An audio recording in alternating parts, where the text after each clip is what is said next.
Hi all எல்லாருக்கும் வணக்கம். எங்கள் ஏரியாவில் இருக்க அம்மன் கோவிலில் திருவிழா ஸ்டார்ட் பண்ணியிருந்தாங்க. நான் ஷார்ட்ஸில் சொல்லியிருந்தேன். இந்த இயர் 100th இயர் அப்படின்றதுனால ரொம்பவே பெருசாக செலிப்ரேட் பண்ணுறாங்களாம். எனக்கு இதுதான் ஃபர்ஸ்ட் டைம் இந்த ஏரியா வந்து திருவிழாலாம் பார்க்குறது. நாங்கள் வந்து பிறந்ததுலேருந்தே கும்பகோணத்தில் தான் இருக்கோம். பட் இந்த மாதிரி திருவிழாலாம் நான் பார்த்ததே கிடையாது. இப்போது எங்கள் வீட்டு பக்கத்தில் இருக்கிறதுனால நான் இதை வந்து கண்டிப்பாக பார்த்தே ஆகணும் அப்படின்னு சொல்லிட்டு கிளம்பி வந்துட்டோம்.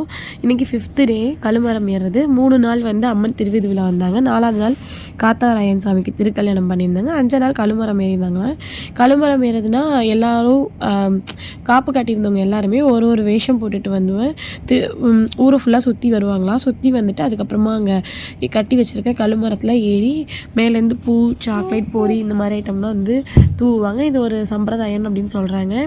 இதான் ஃபஸ்ட் டைம்ங்கிறதுனால நானும் ரொம்பவே ஈகராக வெயிட் பண்ணிகிட்டு இருந்தேன் என்ன நடக்குது அப்படின்னு பார்க்கலான்னு. கரெக்டாக ஒரு 11:30 பக்கமே ஒருத்தராக வர ஆரம்பிச்சிட்டாங்க. வேஷம் போட்டுட்டு ஊரெல்லாம் சுற்றி போனவங்க.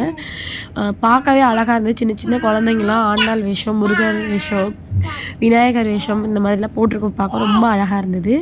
திக்ஷிதா ரொம்பவே என்ஜாய் பண்ணாங்க. அவங்களுக்கு இந்த லைட்டிங், அந்த சவுண்டு இதெல்லாமே ரொம்ப புதுசாக இருந்ததுனால ரொம்பவே வந்து என்ஜாய் பண்ணிகிட்டு இருந்தாங்க. ஒரு மாதிரி வைபாகி அவங்களே தானாக ஆடிக்கிட்டு இருந்தாங்க. அதுக்கப்புறமா ஒரு 12:30 போல் காத்தாராய சாமி வந்துட்டாங்க. கரெக்டாக வந்து கழுமரம் ஏற போகும்போது அந்த காத்தாராய வேஷம் போட்டிருக்கவங்களுக்கு சாமி வருமா. இது வந்து அது ஐதீகம் அப்படின்னு சொன்னாங்க. அதே மாதிரி அந்த அண்ணாவுக்கும் வந்து சாமி வந்துடுச்சு. ரொம்ப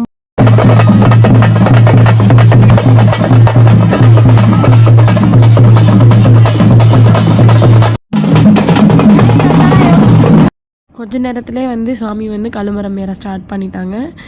அந்த உச்சிக்கு போயிட்டு அங்கேருந்து கழுத்தில் போட்டிருக்க மாலை எல்லாமே வந்து கட் பண்ணி அங்கே இருக்கிற எல்லாருக்குமே வந்து தூக்கி போடுவாங்களாம். அதில் யார் வேணாலும் பிடிச்சிக்கலாம்.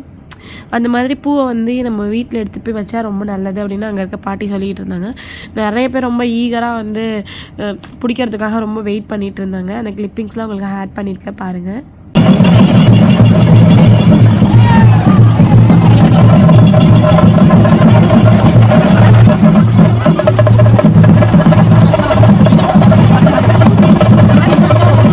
இறங்கினதுக்கப்புறமா அடுத்த ஆள் ஏறினாங்க.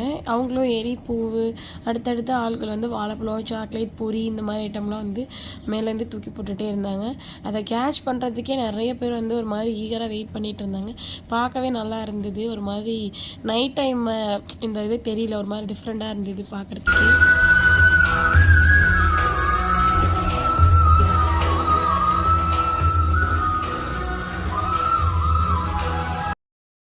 4-5 பேர் ஏறி இறங்கினதுக்கப்புறமா எல்லாருமே கோவிலுக்கு வந்து போயிட்டாங்க. கோவிலில் போயிட்டு சாமி கும்பிட்டுட்டு வேஷம் போட்டவங்களுக்குலாம் திருஷ்டி எடுக்கணும்னு சொல்லியிருந்தாங்க. ஸோ அதனால் எல்லாருமே கோவிலுக்குள்ளே போக ஆரம்பிச்சிட்டாங்க. பின்னாடி வந்து அம்மனை வந்து பல்லக்கில் வந்து அலங்காரம் பண்ணி அழைச்சிட்டு வந்திருந்தாங்க. ஸோ அதை பார்க்கறதுக்காக நாங்கள் கொஞ்சம் நேரம் வெயிட் பண்ணி இவங்க எல்லாம் கிளம்புனதுக்கப்புறமா சாமியை கிட்டக்க போய் பார்த்துட்டு அதுக்கப்புறமா நாங்கள் எங்கள் வீட்டுக்கும் கிளம்பிட்டோம். இது வரைக்கும் வீடியோ பொறுமையாக பார்த்ததுக்கு ரொம்ப தேங்க்ஸ். இந்த வீடியோ பிடிச்சிருந்தா மறக்காமல் லைக் பண்ணி சேனலையும் சப்ஸ்கிரைப் பண்ணிக்கோங்க. தேங்க்ஸ் ஃபார் வாட்சிங்.